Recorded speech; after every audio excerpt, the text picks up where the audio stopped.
The forest shadows began to thin as the first traces of dawn broke through the dense canopy above. Mason, Riley, and Carter had survived another night, but their rest had been fitful, interrupted by the constant hum of the unknown and the occasional snap of a branch that set their nerves alight. They were exhausted, physically and mentally, but there was something in the morning light, a flicker of hope, albeit faint.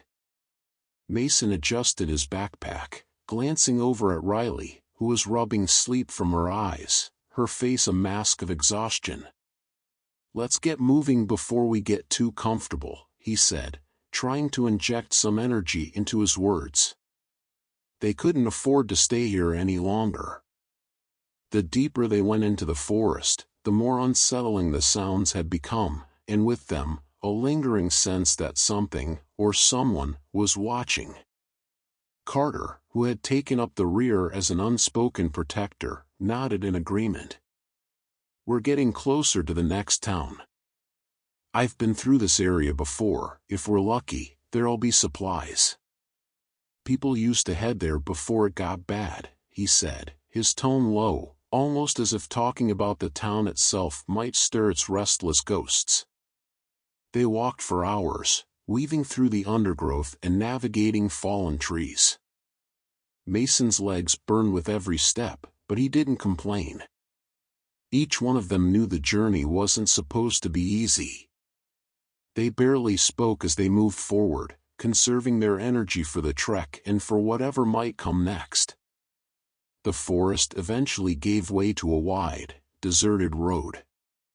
The cracked asphalt, littered with leaves and debris, stretched ahead in both directions, vanishing into the mist. Mason halted, staring down the path that would lead them closer to civilization, or what was left of it. "There's a gas station up ahead," Carter pointed out, breaking the silence. His voice held a mixture of anticipation and caution. "We might be able to find food, or at least some shelter." Riley's stomach growled at the thought of food. They'd been stretching their rations for days, and hunger gnawed at her insides. She didn't need to be convinced. As they approached the station, the building came into view, its neon signs dark and lifeless, windows shattered and covered in grime. An old fuel pump stood like a monument of the past, rusted and silent, surrounded by fragments of glass and forgotten items. Mason kept his eyes peeled, scanning for any signs of danger. The quietness was unnerving. In this world, silence often meant something terrible had already happened.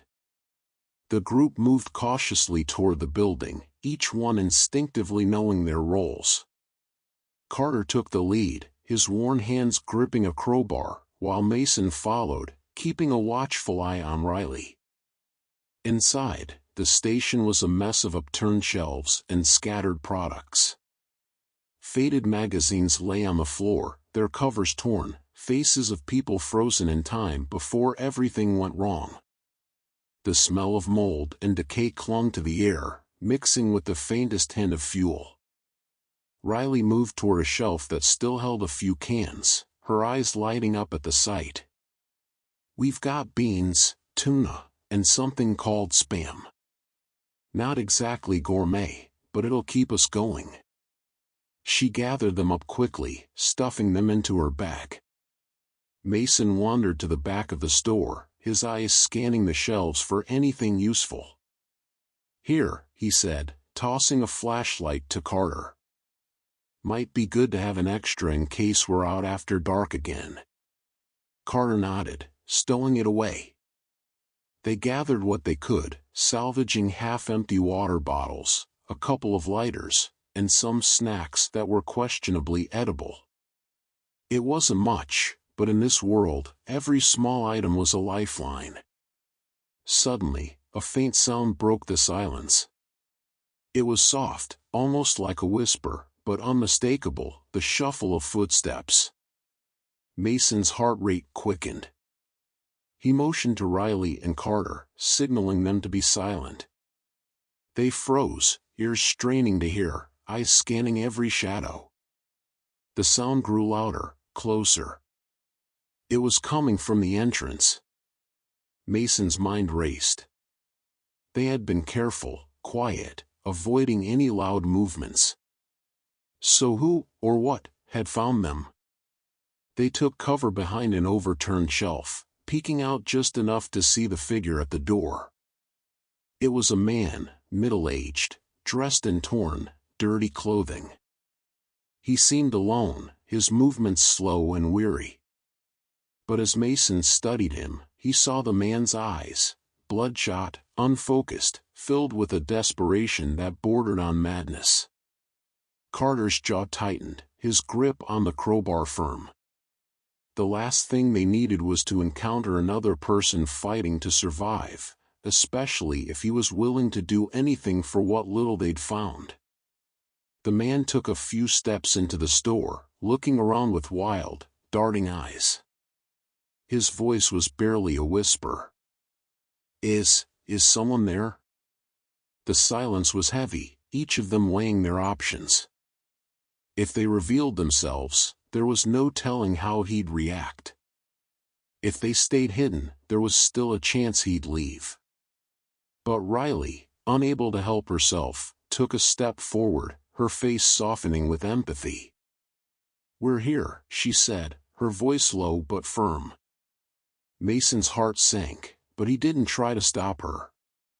The man's eyes found them, and he let out a small, broken laugh, the sound tinged with relief and sadness. "Thank God," he muttered, taking another step forward.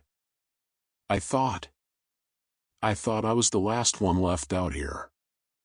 He introduced himself as Harris, a former mechanic who'd been scavenging the area for weeks, trying to survive on his own.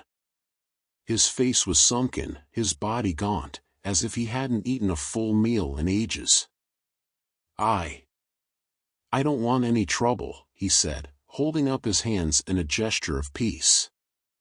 "Just thought maybe we could help each other."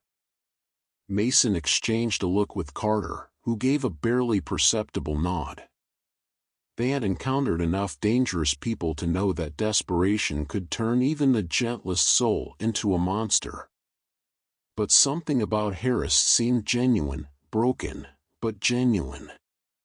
"We're moving south," Mason said, his voice guarded. "There's supposed to be a safe community in Florida.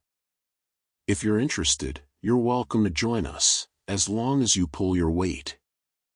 Harris's eyes lit up with a mixture of hope and disbelief. "Florida? You think there's really people still out there, helping each other?" Carter shrugged. "We won't know until we get there. But it's better than wandering around out here alone." The group gathered what little they had scavenged, distributing the load among themselves. Harris seemed grateful for the company, and as they made their way back onto the road, he shared fragments of his story: a wife lost in the early days of the outbreak, a family he had once loved but could no longer remember clearly. His voice wavered with sorrow, but his steps grew stronger, renewed by the faint hope of survival. Hours passed, and as the sun dipped lower in the sky, casting long shadows across the road, Mason felt a flicker of something he hadn't felt in a long time. Harris's arrival reminded him that, even in this fractured world, humanity still existed, hanging on by the thinnest of threads. But as night began to fall, that hope was quickly overshadowed by a creeping dread.